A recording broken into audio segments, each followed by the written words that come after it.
judicial system and the supposed supervision in government preferred to believe the corporate bodies than listen to ordinary people. And the reason this drama was so good, and it really was good, people say to me, oh, God, I mean, so much for journalism. Actually, the journalism fed into the drama. The drama, according to one sub-postmistress today, she said two things tip this drama and the fact that there's an election. And the fact that politicians are wandering about now telling us how concerned they are and how deeply concerned they are. And at best they say, oh, it's all Ed Davies' fault.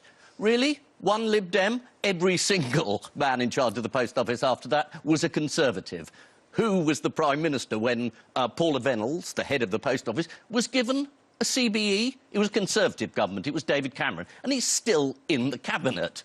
2019, giving this woman a CBE for services to the Post Office, everybody involved knew that Horizon did not work. Now, Fujitsu, and I'm glad to see Alex Chalk getting serious here, I mean, we're talking perjury here, we're not talking incompetence. They stole the money from the sub-post mistresses. They stole their money and they put it back in the system. Now, that money has gone to fund post office bonuses and Fujitsu's profits.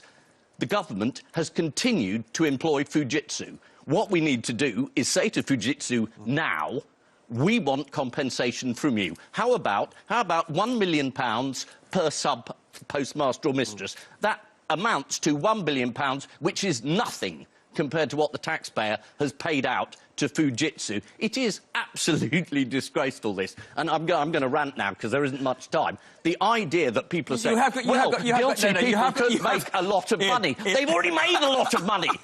People you have got more time, because we are coming back to you in just a couple of minutes, so you have got more time. I should point out that there is a statutory inquiry going on. Yes. And I think we probably have to presume, until we've got the verdict... No, you've got the judge's verdict in the biggest miscarriage ever. It is certainly the case. It is clear. Certainly the case. It's as I say, I've looked you, at, Robert. It is certainly the case, having looked at the judgment, that there are huge questions to be asked about what Fujitsu disclosed and why they didn't disclose. And there is no reason for any of your lawyers to have a heart attack. We're not having a heart attack. We're not having a heart attack. We're not having a heart attack. Under no circumstances will I have a heart attack on air about something as interesting as this. Now, don't go away, because, believe it or not, Ian, in lively form, will be back, and so will Jess and Jake.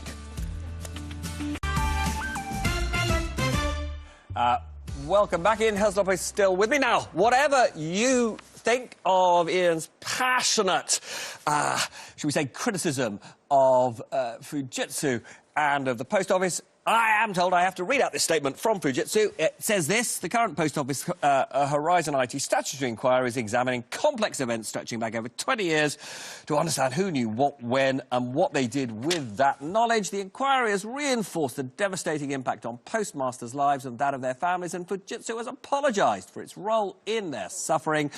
Fujitsu is fully committed to supporting the inquiry in order to understand what happened and to learn from it. Out of respect for the inquiry process, it would be inappropriate, apparently, for Fujitsu to comment further. I wonder whether they'll comment after having heard you. Yeah, well, I mean, that's classic corporate nonsense, isn't it? It would be inappropriate. Of course it's not inappropriate. Comment now. But head of Fujitsu, what's your offer? How much money are we getting back? What? We're going to learn what happened. You knew what happened. The judge made it absolutely clear that this money was stolen. We do need to move on, though, to another aspect. Yes. You pointed out that quite a lot of people, for their presumably party political reasons, have decided to have a go at Ed Davey. But how many reputations are going to be ruined by this, in your view? Oh, loads. Right the way through, from the judge who refused to look at the original brilliant article in Computing Weekly and just said, no, this isn't right, I know the computer's right.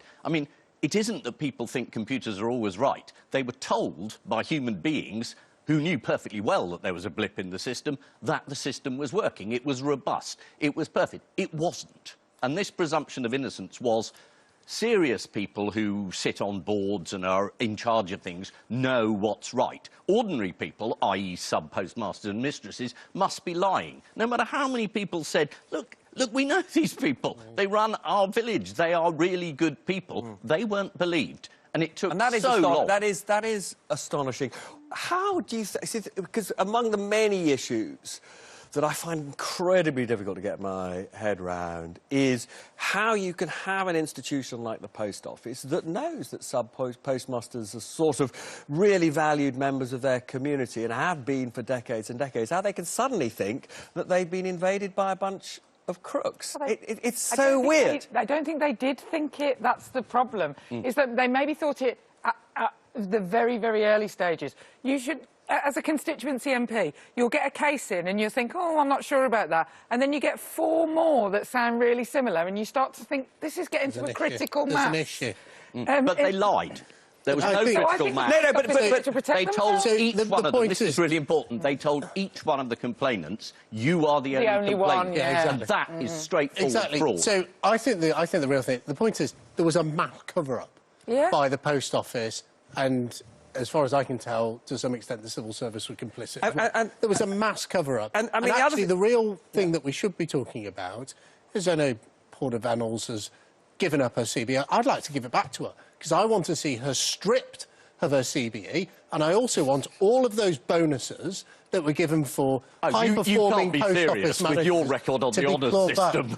I mean, well, my record, can we I have don't have a record on the honours, then? but I would like to see those bonuses and performance-related pay stripped away. We did very. I mean, you're certainly right, and I do think it's a fundamental. crisis. I do think it's a fundamental issue, which again I'm slightly surprised isn't being debated more.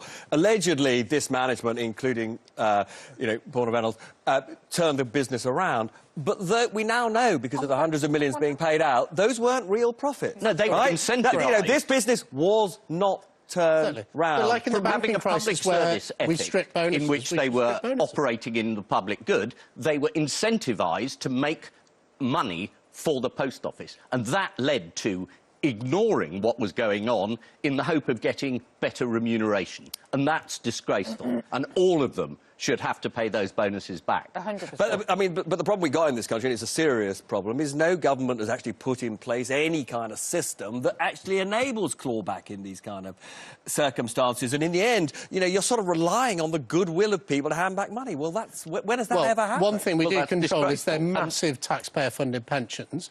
We do have control of that, and we can pass an emergency piece of legislation, a parliamentary pardon. Why can't we do the same thing with their pensions? Well, why couldn't you do it so long ago? The fact that it takes an ITV drama and suddenly, having been told their entire campaigning lives, this is very difficult, you'll have to go in front of a judge, this is very, very expensive. Oh, this morning it isn't. Tomorrow we'll pass legislation and you're all exonerated. I mean, it is absolutely fatuous for this government to claim, hey, we're really acting now.